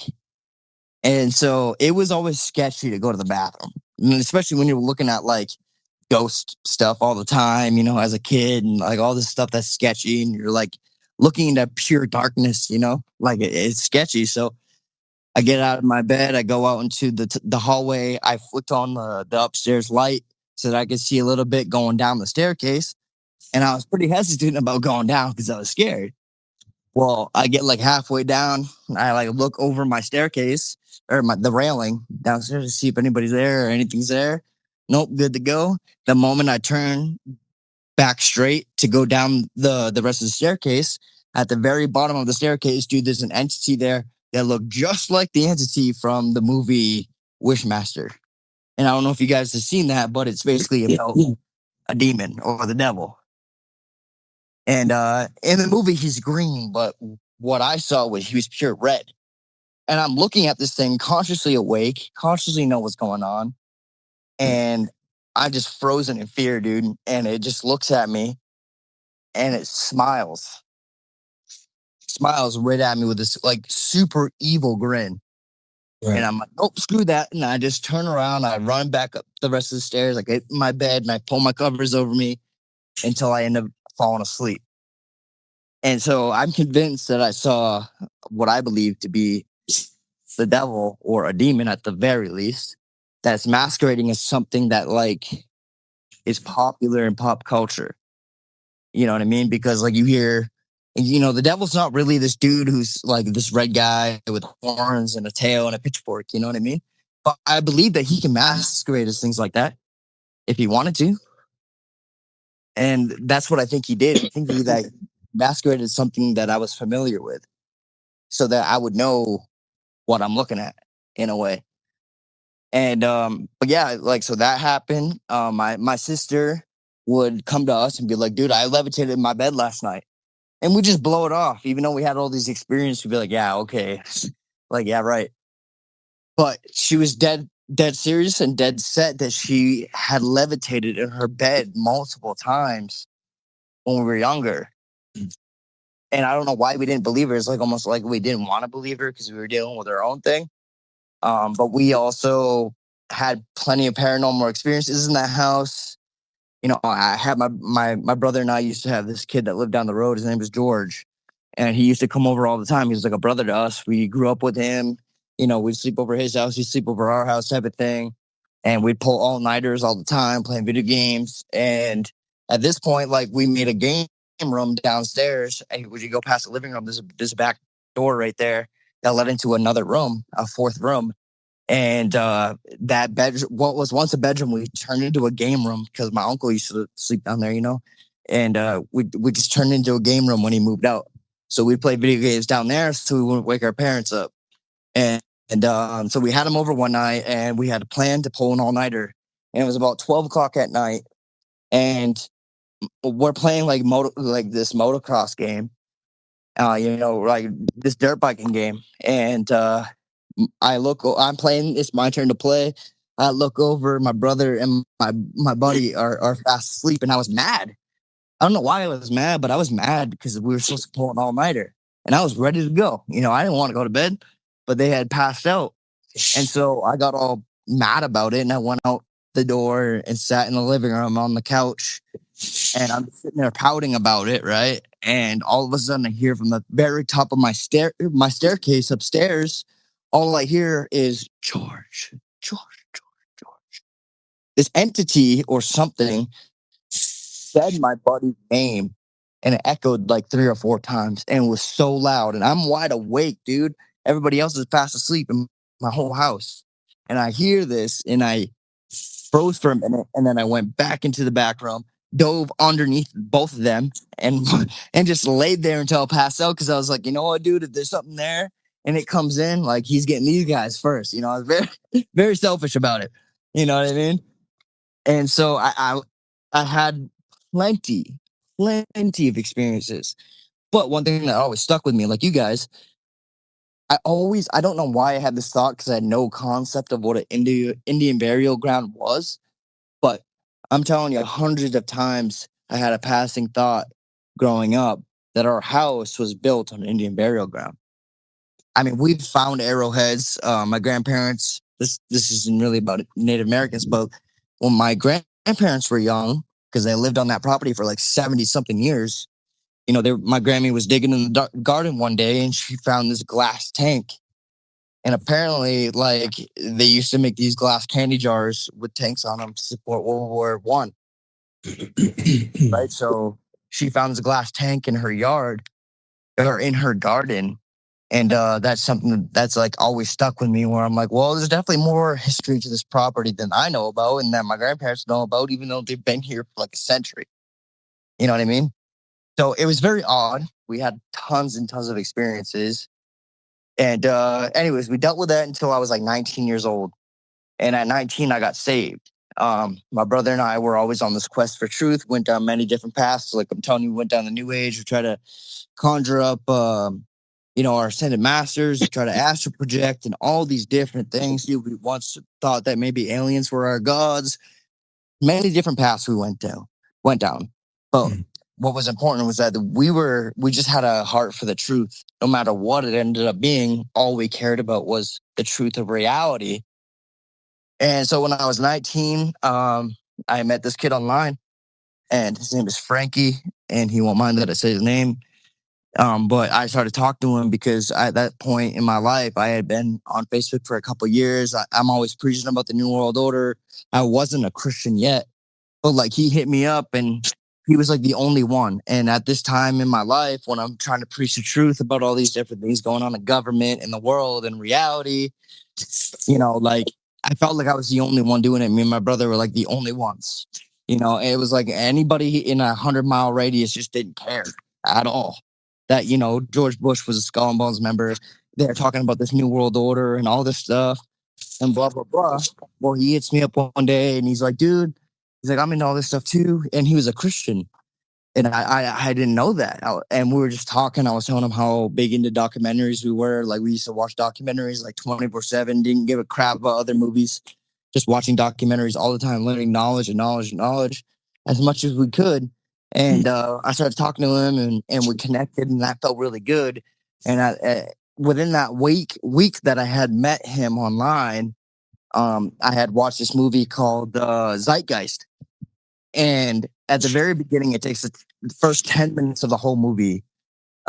Takes your time to like debunk Christianity completely. You know, like Jesus is just a copy of the other rising, dying and resurrecting gods, and the 12 apostles are the 12 constellations and all this stuff. And if you don't know your Bible, it's super convincing. Super convincing. You know, it's like being in school and you know nothing about evolution, but these authority figures are teaching you about evolution, so it must be true, you know? And so that's where I was at. I watched this movie. I'm like sharing it and spreading it everywhere.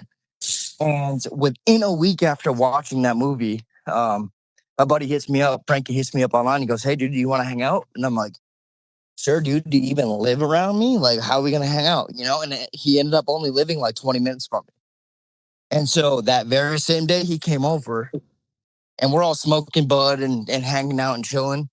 Because we smoked a lot of weed back then because like we couldn't sleep. So it helped a lot with that. And dude comes over and he's like, hey, do you guys want to watch a documentary? And we're like, sure. That's like all we watch anyway. So let's do it. And so we smoked a little bit. He put on this documentary called Age of Deceit, Fallen Angels in the New World Order.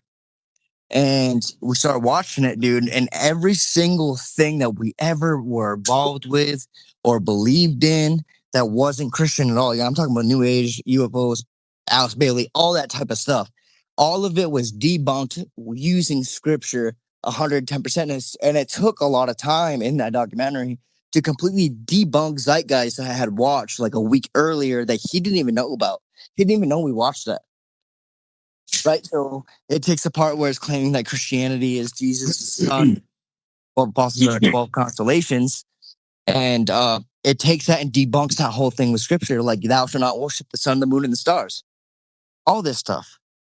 And so by the very end of that documentary, we were just completely sucked in. Like, is this really going on? Like everything we ever lived or, believed in is being debunked right now using scripture, which we had never read before this point. And at the very end, it preached the gospel. And my brother and I, it was like God just like took his finger and like softened our hardened hearts. Because, dude, I'm telling you, we grew up so angry. We used to do the most depraved stuff you can think about, bro. Like we were bad, very, very bad, very, very evil. And we were obsessed with death. We were obsessed with like darkness completely, even though we claimed we didn't believe in God. And so, yeah, at the end of this documentary, it preaches the gospel, and it felt like God touched our hearts and opened our minds to say, hey, this is the truth of life. You've been seeking it for 19 years, for 10 years of your entire life. You've been seeking the truth. Well, here it is. Here it is. And after it preached the gospel, my brother and I just looked at each other and just started breaking down, dude. Just started crying. So hardcore. And we just, from that time on, we believed in Jesus Christ, and the word of God is true. Jesus is who he says he is. And it changed our entire life forever. And it was a beautiful, beautiful moment. But the point I want to drive home is I had sleep paralysis a couple times after that event. And now before that event, there's no way to get out of it. No way at all. You just have to let it run its course. You have to suffer through it the whole time. Okay. Well, the first time, it was probably 2 years after I got saved. First time I ended up having sleep paralysis, I had ended up taking like an edible to help me go to bed. And I'm laying down in bed. I could feel this feeling coming on. I knew I was going to go into sleep paralysis. So I'm like, oh, here we go. Just so used to it, so ready, so able to know when it's coming upon me and that I'm going to have a bad night. That's what it felt like. So during that, dude, I ended up having sleep paralysis. And for the first like 15 minutes, I'm fighting. I'm freaking out. I don't know what to do. Blah, blah, blah. I'm just going to like bummed out that I'm going through this. And then all of a sudden I had this thought in my head that said, in the name of Jesus Christ, I rebuke you. And to get off of me. And instantly, for the first time in my entire life, dude, I snapped out of sleep paralysis. I woke up out of it, was free from it. And I'm sitting up in my bed and my bedroom door swings wide open. My bedroom door was shut and it swings wide open.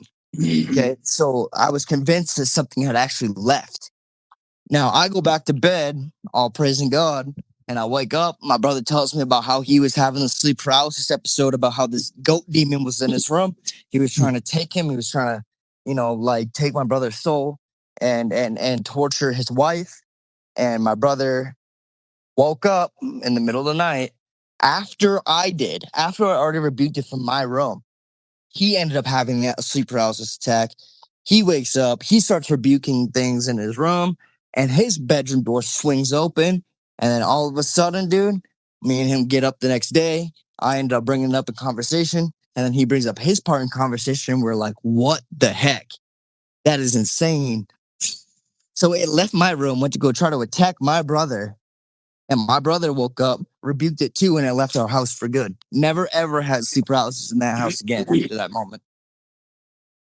And he had described it as a goat demon. Like he didn't even know what that was, bro. You look at like Baphomet now, right? Like that's a typical goat demon. You know what I mean? Like people kind of have a configuration of what that is, of who Baphomet is. They'll say it's a goat demon or whatever.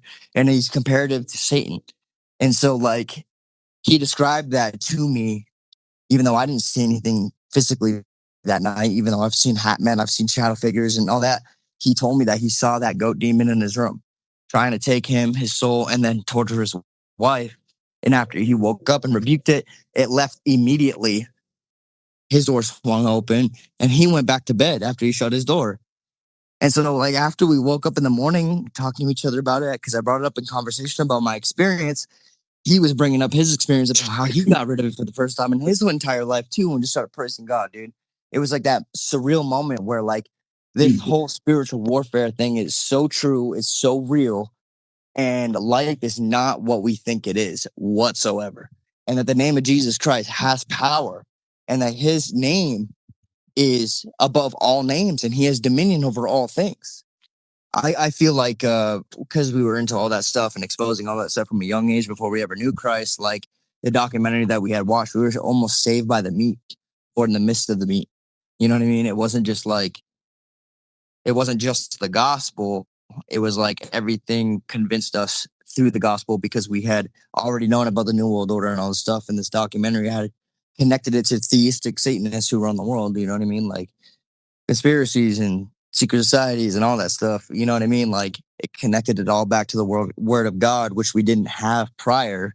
We knew they existed. We just didn't ever connect it back to the word. So I think that's something that has always helped us. And one thing that I always say is that those who are involved with like conspiracy or the meat of the word of God, it's important to always go back to the milk. You know, like you can't just eat meat your entire life and be involved with these conspiracies and expose them all the time. Like sometimes it's important and necessary to go back to the milk, the simple, simplistic word of God about, you know, Christ dying for us and rising for us and what he did in his atonement. You know, I think that's very important. Even a child can understand that and what he did for us. So I think that people like you and me, those who are kind of running the same circles, who are just completely, you know, into conspiracies and stuff like that, just don't ever forget to go back, take a break sometimes, go back and just drink the milk, because that milk will help you wash down everything else. You know what I mean? I think that's very important, because I think there are people who choke and they end up going down wrong paths and they end up getting into Gnosticism or, you know, the New Age or any of that stuff, you know, like they forget about the simplicity of the gospel. Yeah, I agree. I agree with that. Well, thank you, man, for coming on. Just want to say thanks for listening to all that. I know it's been a long time, so I appreciate it, man. If there's anything else you want to say before we get off of here, go for it. Well, that's pretty much it. I enjoyed your testimony. Yes, sir. Me too. It was really good. And we have another show to do, I presume, here in the near future, right? Yeah. We got plenty of shows coming up here. And we want to have you guys back on again to talk about some other stuff that we know that you guys are pretty familiar with. So, Absolutely, brother. Just hit us up. all right, we'll do, man. You guys have a good night and thank you so much. Buddy, God bless you in Jesus' name. Thank you again for having us on.